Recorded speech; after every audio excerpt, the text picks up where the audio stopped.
So yeah, I'm doing 100 city squares with harbingers. So I thought I'd do a bit of a breakdown of the income and costs involved with this strategy. Um, yeah, that's me getting set up. So the total income for 100 maps is 56.3 divines. That's about average. You can do plus or minus 5 divines depending on how lucky or unlucky you get. You know, and then you see I've got the primitive chaotic resonators in there. That's from clicking on the Nicos. Um, that's what the rusted sulfite scarabs there are for. And those are, I'll link an atlas tree down. I've got the node where sulfite convert has a 10% chance to convert to azurite, and that's where that bit of income came from. But the most important part is the gilded harbinger scarabs. 4 div each, 4 div each, 4 div for 100. That's buying at bulk prices, so you can get them cheaper if you use chaos.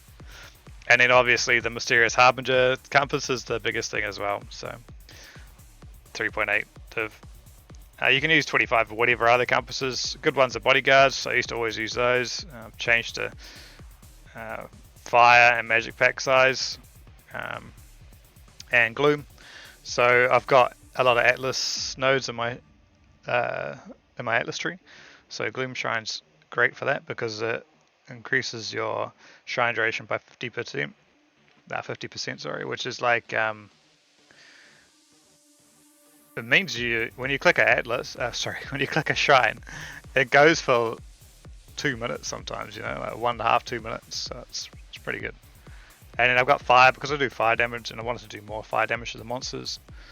And magic pack size is just because so you'll get more altar spawns from those blue monsters. Yeah, so this is the cost of 130 square maps. It's at 5 chaos each, and 100 map device uses at 2.6 divs. You can't really negotiate with that. It's just 6 chaos each. So total cost is 14.67 divs. So income minus costs is 41.6 divs, which works out to be 95.7 chaos per map. So you can see there how much you earn doing this is basically up to how fast you do the maps. Now, 12 maps an hour is pretty slow. Like anyone can clear a map in 5 minutes, especially if you're target farming harbingers, because this income that I got there, that is me just running harbinger to harbinger, ignoring like monsters that aren't harbingers, pretty much, that aren't like just straight up caught in the crossfire. So yeah, you can so it's a pretty easy baseline to get to. I set around 18 maps an hour usually, which is around about 7.5 divs an hour. And if you're a super zoomy dude, you might be able to get up to 24 maps an hour. Might depend a lot on how fast your computer loads though. I don't know, like mine takes a while. Got like 30 seconds loading per map pretty much, like 15 seconds on each side of it. So it's hard to get up to that for me. But yeah, so it's that's about what you make. But the thing I like about Harbingers is like the income, what we saw there in the last in those slides, that's pretty average. Like what you sort of expect, That's neither lucky or unlucky. You can get lucky with Harbingers. You can have mirror shards drop. You can have fracturing orbs, like pure fracturing orbs drop, because of the Atlas node in the tree, which makes shards have a possibility to drop as the full orb. So that's where you'll see a lot of Exalt orbs drop and Ancient orbs drop as well, if you do Harbingers. But yeah, it's can be pretty spiky. So you get a mirror shard drop, right? That's like 25 divines or whatever it is now. Fracturing orb drop is like 9 divines, so that really increases your income. So I've got really lucky this league. So I pretty much used all my ancient orbs on rolling my belts, and I managed to get a Mage Blood week 2 of the league from just using my ancient orbs, and also I had a Mirror of Kalandra drop from a Harbinger. So it was a Mirror Shard that was going to drop, and then it was upgraded with the Atlas into a Mirror of Kalandra. So it's huge. So that's I think personally, Harbingers are like one of the best ways that you could try to get a mirror. Like just with farming monsters. I think you'd probably be by far the largest chance to drop a mirror is with farming Harbingers. Which of course is still a really extremely tiny chance, but I think yeah, because that was actually when a league started, my plan was to try go for mirror shards, and with the possibility of that upgrading to a mirror, and it just so happened I got extremely lucky, and it did happen for me.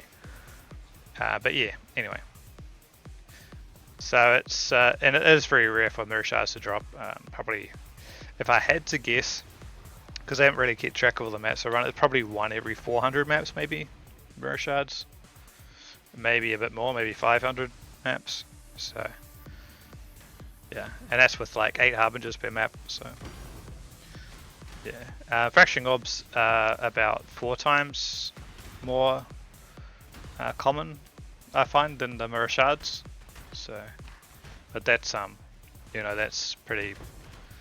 That can vary very wildly.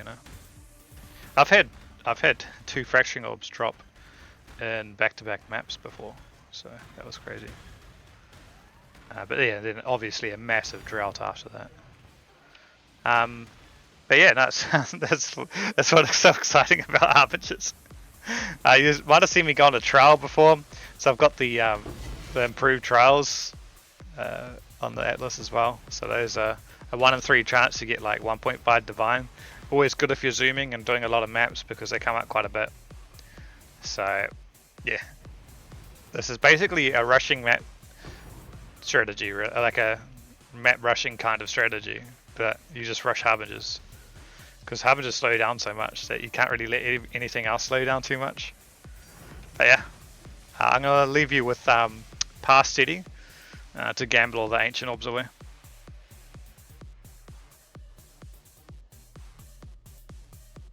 Alright, let's go.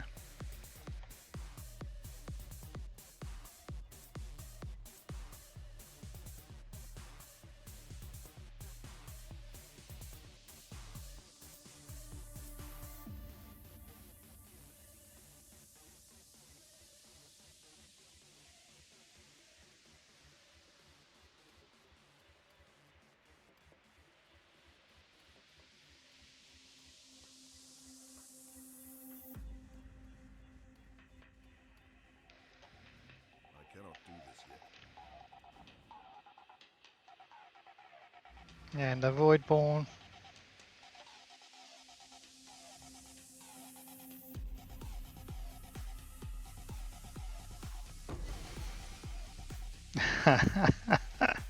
Nice troll. A heavy belt, of course. Alright. Here we go.